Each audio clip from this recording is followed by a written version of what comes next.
Hello, and welcome to the 52nd episode of the Veggies Abroad Podcast. I'm your host and Chief Veggie Pusher, Rebecca Gady-Swicky.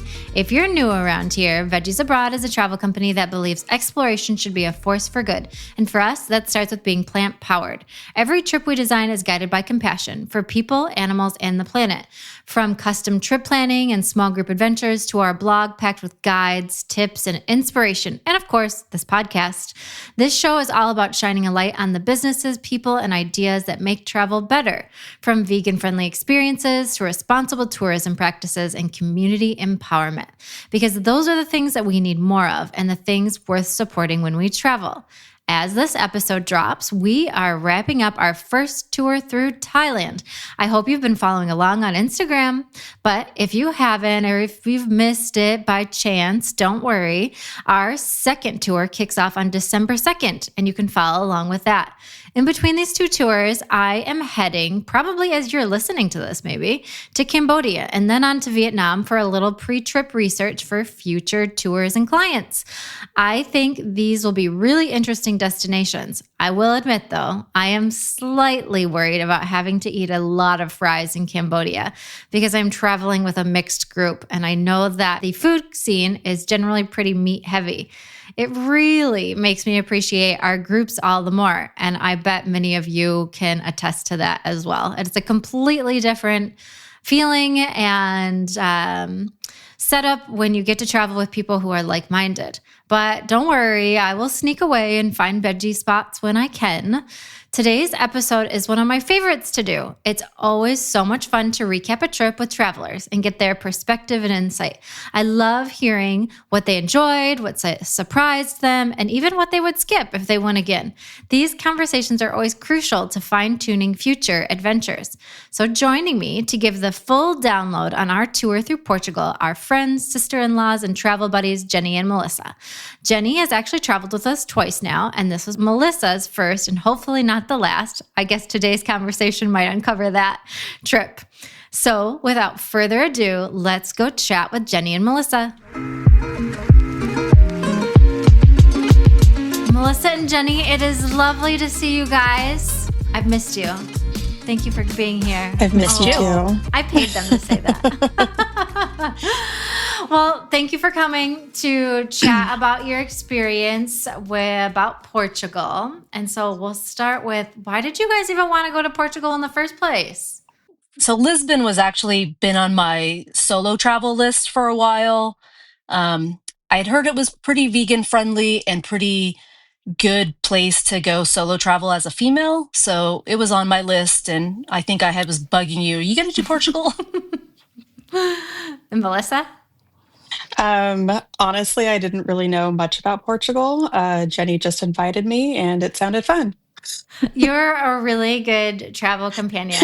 And I'll make a note of this, is that when Jenny told me that she reached out to you, for some reason in my head, I didn't think you were vegan. And so I made a funny comment that you thought was really weird in the beginning about coming along. Did.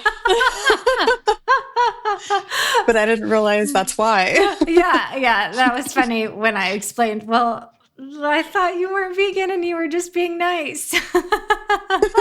So it worked out. Nope. It was a good fit. It did. Was Portugal what you guys expected?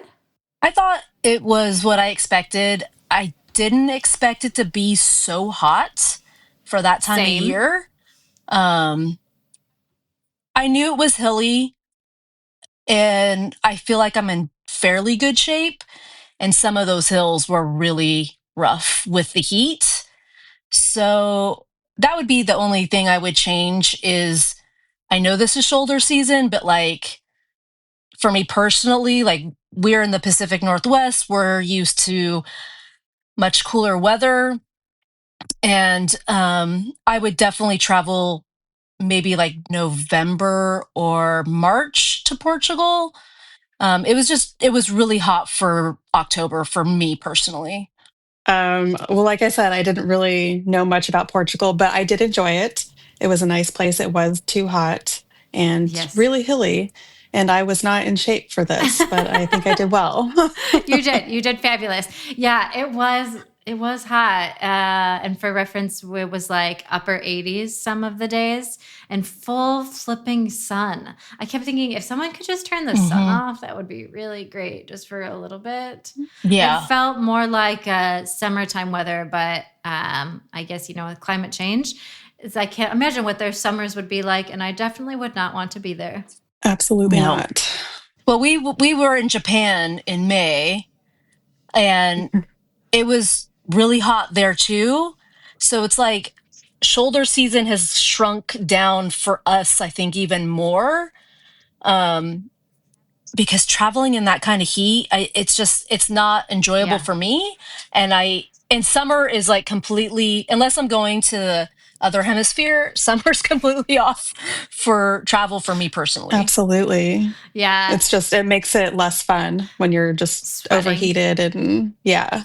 Yes, absolutely. And the heat in Japan is like next level. I had been prepared for heat. And then when I got off the plane, I was like, this is a new level of heat I've never experienced in my life. And I think I'm melting. Yeah. And they're in suits acting like it's no big deal. Yeah, absolutely. They're just like walking around and I've got an umbrella and like a sweat thing. Yeah, exactly. That was me. It was really great. I looked great.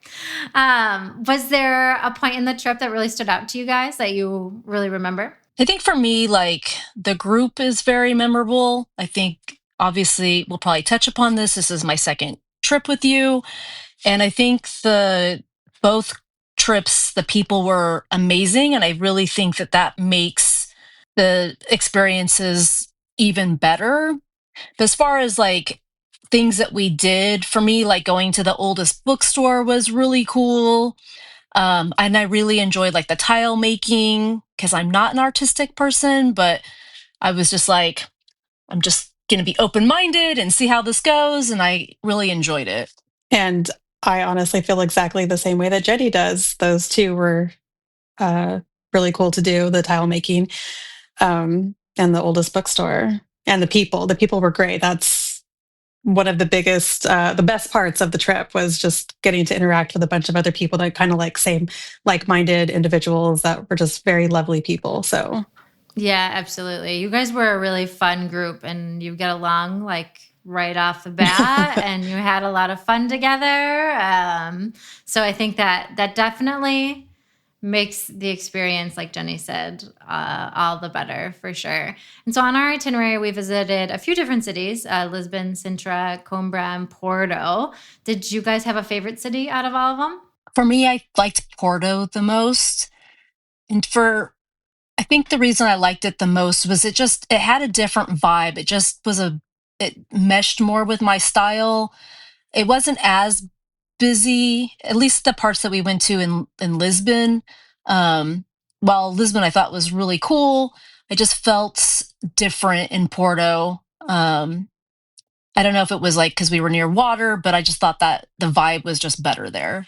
And I didn't have a favorite. They all had some really cool things. So they just kind of all were great.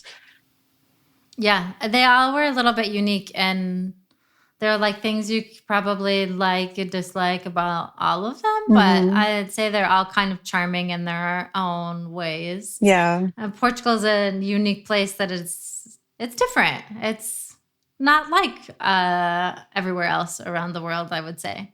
Especially the tile work. And it was cool that we did that activity. That was a neat way to kind of bring it all together. Yeah, I think the tiles in Porto was really, I think, stood out for me more. They were a different style. And I do think that does seem very synonymous with being in Portugal is the tile. So that was really cool. Yeah, absolutely. And so we haven't gotten to it yet. So, and it's an important part to get to is food. We ate a lot. I actually at the end thought, I don't think I can eat for days. There was so much food. Did you guys have any favorite dishes or restaurants? The pasta di nata, I thought I never had eaten those before, even when I wasn't vegan. And those I thought were amazing. I think there was one day I had like 5. There's no judgment. Oh, absolutely not. When are you going to get up again? Yeah. Yeah. So those really stood out for me. And obviously they're very, Portuguese. And I thought the food was all really good. Um, and I didn't really have any favorite dishes, but I was happy with like tasting a lot of different varieties of things I hadn't eaten before. And I really thought almost every single dessert we got was amazing because I don't feel where we're at, we get a lot of good vegan desserts. So I thought the desserts were definitely a highlight for me. Oh, that's good to know. And for me, I really liked that restaurant. I don't know the name of it, but the one by the outdoor music that they had afterwards. You guys left early. Oh, in Coimbra. And I stayed with, yeah. Okay, yeah, I think it's called Sete. Okay. Yeah, I really liked that one. Yeah. And I also really liked the other one with that had the garlic bread. That place. You had what was it, like the pine nut, the roasted chestnuts that Jenny hated. I really liked that place too. Yes, Fangus Veg. That was also in Coimbra. Okay, wow. Okay, so those were my two like highlight foods. Interesting. Those chestnuts, yes. I'd never had chestnuts before, and I'm happy that I did. They were okay. Okay. They were terrific. I loved them. Aside from the pastel de nata, were there other like veganized Portuguese dishes that stood out to you guys, or stuff that you were like, it was good to try it, but you wouldn't have it again? Well, that main dish that we got like multiple times, I did not care for the bean and mushroom thing or whatever it was. Oh, the stew, yes. I really liked those. I did not. They were kind of just bland and I don't know. And we ate it too much. Did you guys have, the sandwich, the Francesina? I think I'm pronouncing it incorrectly. I didn't eat one of those. And one of the awesome things about this group is a lot of people shared food. Oh, that was lovely. You got to you got to eat a bunch of different variety of things. But that was not one of the things that I ever tasted from someone's dish. What was that? The sandwich. The sandwich with the cheese on the top. Yeah. Why am I not remembering this? It's like kind of giant. It's thick slices of bread with cheese, sometimes with an egg on top, and it's like in that sauce? Sauce, yes. Oh, Shawnette had it one time, right? Yeah, no, I didn't try that either. Really? Oh, yeah, okay. I never tried it. It was good for pictures. Wasn't gluten-free, so I didn't get to dig into that. Okay. There were quite a few fun things. I will remember the cod dish that we had that I didn't think tasted like cod, but everyone else thought tasted like cod. I did when someone told me it tasted like cod, and I was like, okay, you're right. Yes. But it was good, though. It was good. It was like lava. That's what I really remember from that dish. But there were a lot of really good things. And I think the desserts too. There was a cheesecake at Kind Kitchen that I really remembered that I was too full to eat, but I kept eating it. And then I felt bad. That was good. Yeah. Yeah. Yeah. Lots of good mousses. Mm-hmm. I just thought all the desserts were standout for sure. Yeah. The ones that I had were pretty good. Not really a dessert person too much like that, but especially like mousses and chocolate. Well, not fully. I didn't eat like the chocolate desserts or any of that stuff. When in Portugal, the first place that we visited too in Lisbon, AO26, their food was really great. I really enjoyed that more than I think I thought that I would. They were really creative with some of their like presentation and the options. And you guys had a cheese thing that looked great. I didn't eat the cheese, but I think it was like an octopus salad. Oh, yes. There was a bunch of mushrooms. Those I thought were really tasty. Yeah, I thought that restaurant we ate at twice, and that was really good. The fried like appetizer fish were really tasty. Yes. I can't remember what it was supposed to be, but delicious. Yeah, same. I don't remember exactly either. And they brought out like little samples of different things. And that was really fun to try some of those. And I thought they did a really great job with the flavors, and the whole restaurant was really cute. I hope that place sticks around for a while. Yeah, cute little location. Just very nice. Was there anything that surprised you guys about the food? No, I try to go in to new places really open-minded and know that this might be food I haven't eaten before or flavors I've eaten before. So I thought everything was really good. We don't really have any vegan Portuguese places out here. If we do, I'm not familiar with them. So I wasn't really familiar with the food. The natas are probably like the biggest thing. Like I knew about those before, and I've had different custards, just not exactly like that. And I used to love a creme brulee when I was not a vegan, and it kind of reminded me a little bit of that. Not quite, but a little bit. And I think we did have a creme brulee at one of the places that I really enjoyed.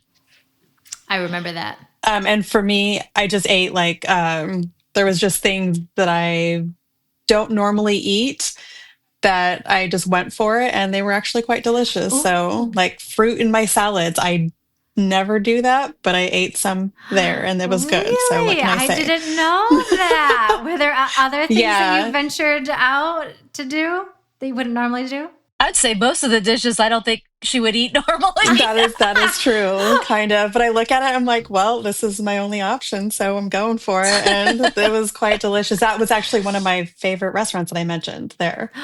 Really? Oh my gosh, that's great. Yeah. I'm like looking at it, I'm like, well, doesn't look bad, but we'll see. And it was delicious. It was one of like the best things. It doesn't look bad. So does this mean that now that you've come home that you're wanting to try other things that you wouldn't normally try? I am. I haven't done it yet because I was sick and I haven't gotten fully back into cooking and stuff, but I will expand all right more on what I make because of this. We need pictures on the WhatsApp group then. Okay, I will for that. Which is a good segue into the group. And Jenny already mentioned it. So Jenny's already had an experience with traveling with a fully vegan group. Melissa, you hadn't. Do you think it changed how you experience the cities or how you experience the destination? Absolutely. Like it made it a lot more enjoyable, I think, just interacting with different people and especially all vegan and all basically for the same reason, for animals. And you just kind of connect on that level to where just hanging out is just, even just like walking the streets and just shopping, it was still just very fun to hang out with a group. So it was a very nice experience and I would probably do it again. All right, that's good. I like that. The probably leaves us hanging just a little bit. Money, time, everything. So, of course. Jenny, did you have anything you wanted to add? I think both experiences. I've done group travel that wasn't vegan, and I know for me personally, I will only do group travel with a vegan or really vegan friendly, I guess, tour. I do think that, like I mentioned to a few different people, you bond over, especially like when you're eating, and when you're eating vegan or vegetarian food with other people that are, care the same way you do, morally and ethically, it changes the whole dynamic of the time that you're having on these groups or these tours, excuse me. Because I've experienced the complete opposite of that, and it's not as enjoyable. You don't bond. It's harder to bond with people when they're eating steak or whatever, that you are just getting to know these people, and just like there's not that thing where you're bonding over. Because I have lots of people in my life that are not vegetarian or even vegan. But I think when you're getting to know people, it really makes a difference that you have. And I would say both groups that I went on were vegan for the reasons I'm vegan, which is, like Melissa said, for the animals, and being able to talk with people that you might not normally be able to talk with about some of the things that you really care about, and bounce ideas and just different things off each other, I think is what makes these tours so special, is because you're meeting people that I think that I'll talk to hopefully for the rest of my life because we bonded over something. Yeah, absolutely. And you spend so much time together that, like, when you already have that common foundation, that makes it so much easier and so much more fun. And like you said, it takes away like that layer of like, oh, like, should I say this? Or maybe I shouldn't bring this up. Or my favorite is when people show me pictures of like their food and it's like, I don't know, a steak or I don't know, sheep's head or something really weird. And I'm like, Yeah. what the hell? No, thank you. Why are you showing me this? No, thank you. Did you not hear that I'm not going to order that that's not my thing? Yeah, that can make things really uncomfortable. And then after that, you're like, oh my God, this is going to be the longest however many days of my life. Hey there, fantastic listeners. Let's hit pause on this episode for a thrilling announcement, a golden ticket to globe-trot with Veggies Abroad. Veggies Abroad isn't just your go-to for vegan guides and trip planning tips. It's your passport to extraordinary small group journeys, carefully crafted by the ultimate veggie pusher and your favorite podcast host, me, Rebecca Gady-Sawicki. I've spent countless hours researching the best vegan hotels, food, and experiences, and now I'm bringing those experiences directly to you. Join me and my newfound veggie pals on escapades to exotic and exciting destinations around the world, whether it's trekking through the Thai jungle to witness elephants in their natural habitat or exploring Iceland's famous ring road. Our adventures are nothing short of spectacular, and guess what? Those aren't the only exciting trips awaiting you. So what are you waiting for? Cruise on over to veggiesabroad.com pronto. Well, how about after this episode is over to explore our dazzling lineup of tours and secure your spot today. Melissa, were you worried about traveling as a group? I wasn't. I was a little nervous because I am kind of shy and, going into a whole group of people I don't know. I mean, I had Jenny, but, a bunch of other people. But it was great. Everyone, like I said, was very nice. We got along from the get-go.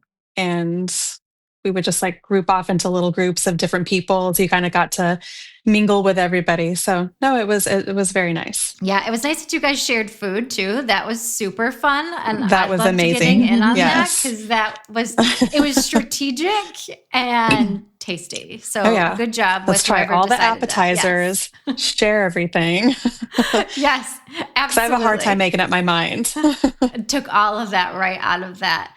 And so then after Portugal, you guys then continued your adventures on to spend some time in Paris and London. So let's start with Paris. What were some of the highlights for you guys? And I think, Jenny, you've been to Paris before, but Melissa, this was your first time? Yeah, I've been to Paris and London. So this was Melissa's first time in both cities. Yes. And I really enjoyed them both. The Eiffel Tower was really cool to see in person. And I don't know the names of the other things. I wouldn't even try saying them. But those were really cool too. It's a big difference from Portugal because Portugal is just like very colorful with their buildings and just everything. And then you go to Paris and London and everything's just kind of like, beige. So it's its own thing, but it's still very lovely. Yeah, but it was nice. I enjoyed it. I possibly would go back to Paris. For me personally, it wasn't enough time in either city, and I love both cities. So since this was Melissa's first time, we did a lot of the things that I've already seen or done before, which is totally fine and cool because I want to see those things again. And we walked quite a bit in both cities. I want to say both cities, we were walking like 30,000 steps a day. Yeah. So it was like morning to night. And that's using the metro and the tube in both places. Like we didn't exclusively walk. There's just so much to see and do that for me, I know I'm going to go back. Like I'll always go back to London. And it was such an easy train to just do the Eurostar, from Paris to London that if I went back to London and I was there for a week, I could easily see myself going to Paris for a few days because there's just something about both those cities for me. It almost feels like I want to exclusively just travel to both those cities because over and over. There's so much to do and see that, I'm always, I'm a I'm big into like just like the travel content out there. So I'm always seeing new places to see and do and new restaurants to go and try. And I love that Paris is becoming more vegan friendly. It's definitely not as vegan friendly as London. But I still think we ate some pretty good places. We had some hit and miss places because things were closed. I know both, especially in Paris, like they just close down sometimes and they might say they're open. And I just know that you just run into some things like that. And I think you just got to be open minded when you're traveling, that you might not be able to see or do or eat the places that you want to, that are on your list or that you were walking so far to go to. Yeah. And then That's you find the out they're closed. We did go to a little bar right across from our hotel one night, which was quite fun. Live music. That was definitely like the highlight of Paris for sure. Ooh. We went to Harry's Bar, which Harry's is New York supposedly bar. like that. Yeah, New York Bars, which is supposedly the oldest cocktail bar in Europe. Oh. And like the upstairs, they have all these collegiate like flags, like you see Harvard and Yale, and it was really cool to see that. And then downstairs was like a little piano, like live music, and so it was really awesome to do that. Yeah. And drink like we drank French 75s or whatever those were called. It sounds Yeah. fancy. We had a couple drinks, quite strong. Yeah, Got Yes. a little tipsy. yeah. Luckily, our hotel was right across the street. It literally was right across the street, so it was That awesome. was really perfect planning. Once again, nice Oh, job, yeah. whoever decided on that one. You touched on food. Were there veganized French dishes that you guys found or tried? No, there probably is restaurants there that are that I do know that there are restaurants that lean to like traditional French. We didn't make it to those places. We ate I think some pretty good like baked pastries, baked goods, croissants. I thought were pretty good for being vegan. That tasted more authentic than like say a croissant that you would get here. They tasted a lot more fresh, and so I enjoyed that. And there's like probably 20 other restaurants on my list. I do a Google Maps and I go and put places that I want to see or do or eat. So when I go to these cities, like it's already on a map and I know I can easily find, especially food, places that I want to go and try out. Yeah, absolutely. So we didn't eat any French food per se. Croissants except count, for like, and so you do know, pastries. Croissants, yes. Yes. Yes. Absolutely. Well, Melissa, did you have any favorite food options in Paris? I don't remember the place, but we had was it a pastrami sandwich? Oh, It was, Yeah. I thought it was really Wild good. and Moon. Wild and Moon, there you Wild and go. Moon. Yeah. that's a cute We ate there twice. cafe. We did. Yeah, pastrami. Yeah, I know there's a sandwich couple, there. Okay. A couple there. We Yeah. ate at two different Yeah. locations, and the first I thought was better. Yeah. Interesting. I had the pastrami sandwich twice. It was really good, though.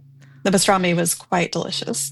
I wouldn't have expected them to have a pastrami sandwich there. I always think Yeah. of them as Mhm. like fancy lattes and smoothie bowls.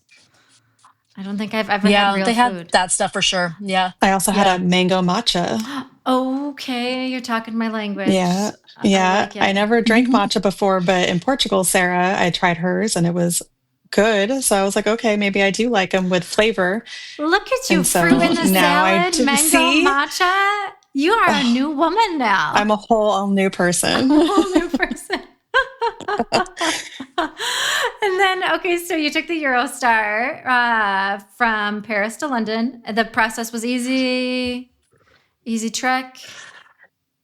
Yeah, it was easy. I had never been to Gare du Nord before. It was easy to get there. And of course, like I'm a little bit of a worrier.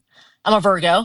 So I tend to get places probably way too early, but like I'd rather be somewhere early than miss like a plane or miss a train or whatever. So we got there probably a little and don't know how immigration's going to be. Sometimes it's like, I know it's really easy in London. I didn't know how it was going to be. And I didn't realize we were going to have to go through immigration at the train station, but we did. Because And then we had to do it again in London, but that was just real easy. We just walked through something, but it was super easy to do. It was very easy to buy online through their app. So I would do that again in a heartbeat. So then you get to London. London is one of my favorite places as well, too. What were some of the things you guys did, saw, ate? I purposely put us in a place that I hadn't stayed before. So we were in the Aldgate, which is kind of near like Whitechapel and Shoreditch. So we stayed over there. Our tube station was literally right by our hotel. Like it was, you went downstairs and the tube was right there. So that was amazing. I think that was a great hotel to stay at. It was, and it was a nice hotel. Very nice people. Nice hotel. So I hadn't explored that part of London before. So we, like the first night we got there, we like went up Brick Lane, and that was really cool to see like all the vintage shops. And I was telling Melissa, like, it's going to be so different when we get to London because so many places are vegan friendly or completely vegan. So there was a ton of like vegan places like within walking distance of our hotel. One of the places that we ate at a couple times was Unity Diner, and that was a really awesome experience. That's where we had the 3D printed salmon. Crazy. Yes. So cool. Which wasn't perfect, but it tasted like salmon. It tasted a little dry. Yeah, it was a little like off the potatoes on flavor, with it, but it was really good though. It's definitely like I'd eat that again, for sure. And I think that like seeing restaurants that are really like they had 3D steak too, which we didn't eat. Like we just don't see that here where we're at. So I just feel like they're so far ahead of the game. That it's just so easy and you're eating different things. I love eating like a full English breakfast. I just love like pies and mash, basically. Like that's the kind of food it is like comfort food for me. So I know that Melissa may not have loved that, but it's the kind of food I do like to eat.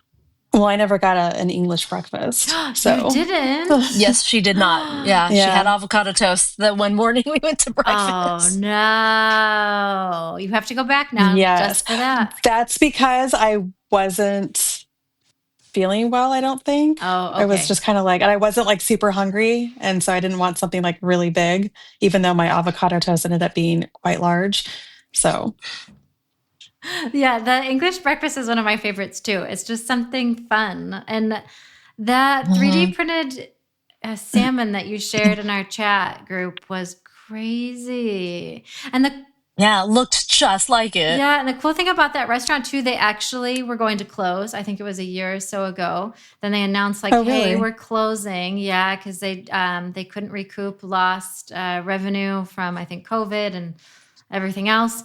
And the community really rallied around them. It was like, no, please don't. And they've been able to stay open since. Yeah. And so now they're doing really well. That's awesome. Yeah. So that's cool, especially when they have cool things like that. Cause I've never seen 3D printed anything yet. I've heard about it. I've read the articles about it, but I've never actually seen it with my own two eyes.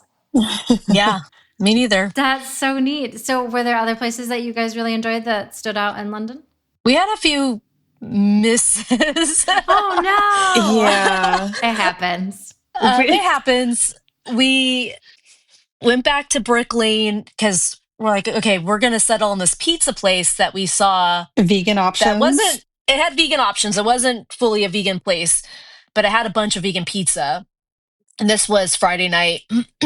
So we go over there and there's like no one in the restaurant. There's one person. Okay, this is a bad. Yeah. There's one person like this isn't good. It's Friday night. It's a busy area. We go in, nothing like sounded like amazing. And we were kind of sketched out by it. So we left. There was the waitress and two other people like working there. And they were just all kind of like standing around, kind of like watching us. And so I was just like, this feels totally awkward. And like, I don't know. There was some other thing too that happened. And we were like, we should just go. So we got up and we left and went to this other place. We went to go ahead. That served kimchi, and we had sampled the day before. We had gone in, we were looking at their menu on their window, and the guy's like, come in, like try a sample. And so we did, and we both really liked it. We had already So like, eaten, okay, so we're we gonna, didn't go in. yeah. Then when we were looking at their menu for options of what they had, they were a full vegan place. They leaned more towards the raw vegan. And so we went in there, and it was super awkward. Looking at the menu, I guess, nothing sounded good, like from either yeah, it of was just us. like we didn't really look at the menu too well when we were looking at it in the window, because the guy's like, come in and like try, and we really enjoyed like the samples he gave us. So we're like, oh, this is a no-brainer. We're gonna go back there. And it just was the food itself wasn't terrible, but like like she said, the menu was just like nothing. It was a These things don't go fusion. together. Yeah, it was a fusion of like Italian and Korean, or Italian and Japanese. I can't remember. I think Korean, but like I yeah. said, they lean to the raw side. Very nice people, a lovely couple. Very nice people. Yeah, they were very nice adorable, people. but Weird it just, food. yeah. I mean, just not kind of food I would personally like Same. go and eat at. And we so. probably would have left there too, but I was kind of like locked in because it was such a small place and there was people sitting on the end. So I really couldn't, without being like, excuse me, squeeze through. Yeah. And then it just felt weird too, because we left the pizza place. So even though they didn't know that, yeah, we knew it. They would start sending out like memos. Look out for these two Americans leaving restaurants awkwardly. Yes. Yeah. But there was a cute little bakery by our hotel too. We ate there a couple times. Went and like got some croissants and stuff. I got like an almond croissant, I believe, there. Ooh. And it was really good. And then I spent a day outside of London, so I ate at some other places in a different city, with actually one of the girls that I met through Costa Rica trip. So I went to her city, and she took me to a couple different pubs and a couple different vegan places. She took me to a vegan grocery store. So we were in Brighton, and Brighton seems amazing for vegan options. I would love to spend more time there. This was actually my first time going outside of London in England. So I just got on a train. It was an hour train ride. So she took me to a bunch of different places, and that was amazing too. That's so cool that you guys were able to meet up. That was a really nice perk of all of this, that you guys have stayed in contact now almost a year. Yeah. So the Costa Rica trip would have been a year next month. December. Mm-hmm. Yeah. And now like you have a hopefully lifelong friend. Yeah. We talked about doing other trips together. So absolutely, I could see myself. I was actually thinking of doing vegan camp out. She did it this past summer. I don't know, because it's August. I'm not sure about going in August, but I could absolutely see myself doing something like that, because that seems like a really cool thing to do. So I think she's going to go to vegan camp out again this coming summer, or next summer, I should say. So maybe we'll see. But I could easily see myself going to London again and just hopping on a train and, spending an afternoon there and hopefully get to see her.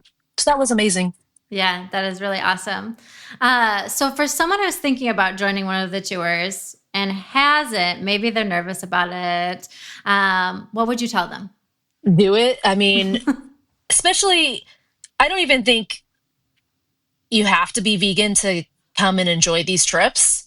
I think the 2 trips I've been on, everyone's been so welcoming and not judgmental. So I think if someone wasn't vegan, they would feel absolutely part of the group and not feel like an outsider. The fact that they're willing to come on a vegan tour, Yeah. Yeah. Yeah. So, and I think having small group travel like you do is a huge plus. I think when you're getting too big, you can't really bond with people. And especially when you're like doing Europe or doing any places where you have to get on some sort of metro or train, just the logistics, trying to get everyone to like 20 people into a restaurant and then waiting for it's just not as enjoyable So I think definitely small group travel is, if you're nervous about going somewhere solo, or even if you were with a partner, um, this is a great way to see and meet new people. Um, and I do think that one of the unique things about Portugal was Melissa and I were the only two people that were together. Everyone else was solo, and I thought that was so cool that everyone was solo that came in. And one of the ladies that we met lives a couple hours from us, so we're definitely going to go see her. You just get to meet like-minded people. So I would absolutely tell people that are thinking about doing it to do it, because both trips have been just amazing. Agreed. It was, for me, traveling solo, to another country sounds scary. Not so much like being there, but just like the traveling part, like being on the plane alone and like maneuvering through the airports and all of that stuff is like the part that gives me anxiety. But the trip itself, though, yes, great. Like I said, I would probably do it again, just for the experience of meeting people and getting to hang out with people that I would have never met otherwise. Yeah, it is nice. It's kind of like a friendship maker. I was going to say speed dating, but you're not dating. So it's like friendship. But because it's just like you wouldn't naturally just run into people like this in the grocery store like easily. And you wouldn't have this time to just like talk about life and and just being in different states, different, I would have never met these people. And absolutely. They're great people. So they were. And so finally, super important question. Where are you guys going to go next? What's on your travel wish list? Maybe. I have nothing planned, but my next trip for sure will probably be solo to Quebec and Montreal next fall to see the autumn leaves. I know that Quebec is, again, another really easy, from what I've read, easy place to solo travel alone. So that's on my list. I'll probably try to maybe squeeze London in if I can find a good deal. I'm always open to going to London for sure. If I don't go next year, I'll definitely go in 2027. Good answer. And I don't have anything planned. I know that my mom would probably want to go somewhere like as a family. So she might try to talk us or my brother into, scheduling something. But I know he doesn't really want to travel at the moment. Oh, no. But you'll have to. Yeah. He went to Japan and he's like, I'm good for like 5 years. No, he did say that it sounds like we will maybe try to do something in 2027 because we both turned 50. So my husband is Melissa's brother, and it's a milestone birthday for their mom. So it sounded like, and I'll be a big number, kind of also.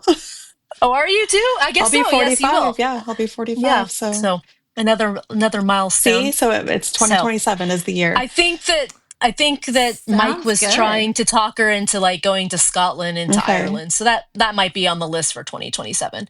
And maybe that Galapagos that you might have scheduled for 2027. Yes, absolutely. You'll be one of the first to know about that when that trip comes back. We'll definitely let you guys in on that one. Okay. Well, it was lovely to catch up with you both. Thank you so much for taking the time to chat about your experience. Yes, thank you. And I hope to see you both again soon. You will. We'll see you at some point. Yes. At least our group chat is still You're stuck going, with us. So yeah.